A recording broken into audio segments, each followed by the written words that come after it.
Life was never kind to little Maria, the kitten. From the moment she was born, struggle and pain followed her like a shadow. She had no family to care for her, no home to feel safe in, and no one to give her even the smallest comfort. Many nights, Maria would curl up by herself in a dark, cold corner of the city, tears streaming down her tiny, furred face. She often asked herself, "What did I do to deserve this? Why is life so cruel to me?" Her hunger was endless. Maria survived by scavenging through trash, eating scraps that even the rats had left behind. Often, the food she found was spoiled or full of dirt, but she had no choice.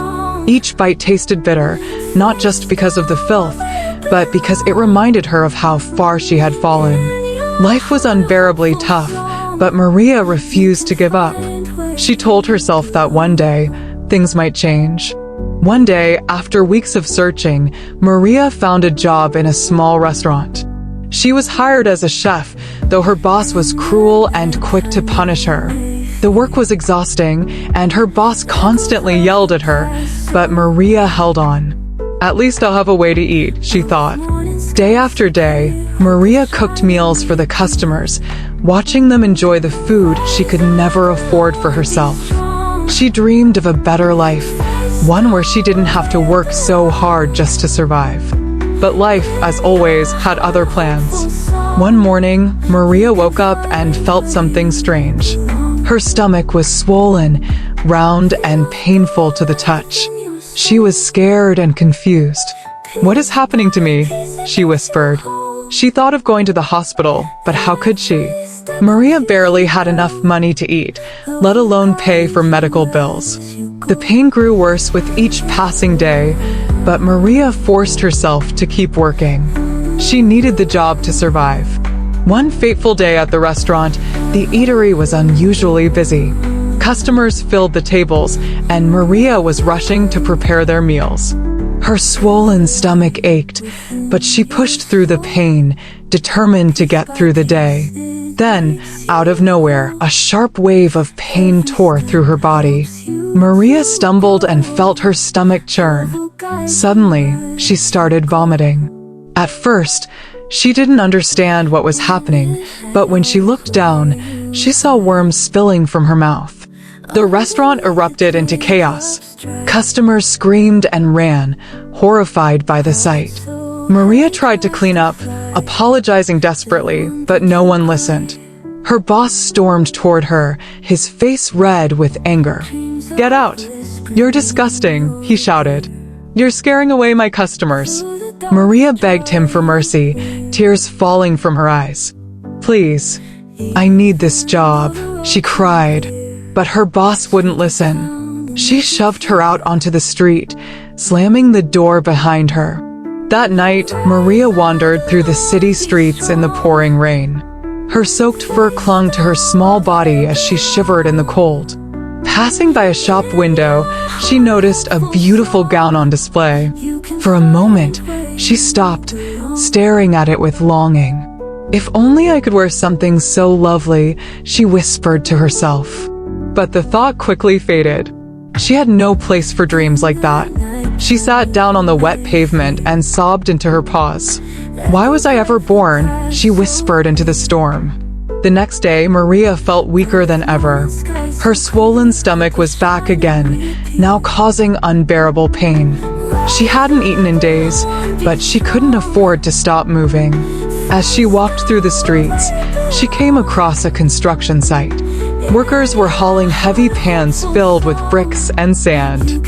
Maria approached the site, dragging herself forward. "Please, let me work," she begged the foreman. He looked at her with a smirk and said, "Fine, but don't be lazy with your oversized stomach." Maria threw herself into the work. She carried heavy loads of bricks on her small shoulders, even as the pain in her stomach worsened. Her paws trembled, and her vision blurred, but she kept going. "I have to save money," she told herself. "I have to get treated." The foreman watched her struggle and laughed to himself. To him, she was nothing more than a desperate kitten willing to do anything. At the end of the day, The workers lined up to receive their wages. Maria joined the line, exhausted but hopeful. When it was her turn, the foreman sneered at her. "You? I never hired you. You won't get a single coin from me." Maria stared at him in disbelief. "But I worked all day. I carried bricks and sand. I worked as hard as anyone else," she cried. The foreman shrugged and turned away. "No paper, no pay," he said coldly. Maria's heart broke. Tears streamed down her face as she begged him to reconsider, but he ignored her. Then, as she stood there, another sharp pain struck her.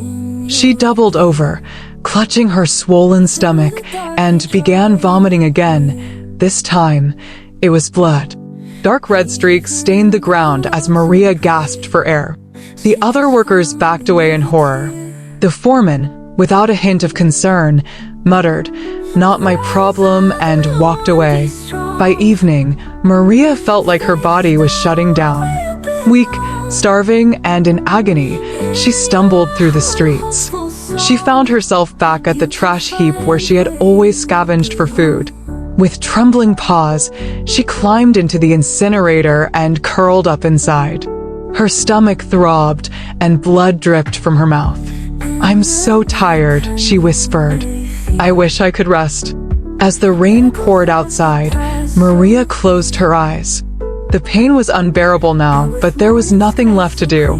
She vomited one last time, her frail body giving up. There, in the cold and the dark, Maria died alone. Her small body lay still, and no one came to bury her. Days passed, and her corpse was left to rot, forgotten by a world that had never cared for her.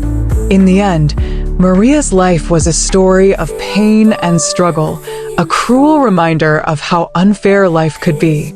But even in her final moments, she had fought with every ounce of strength she had, hoping for a better tomorrow that never came.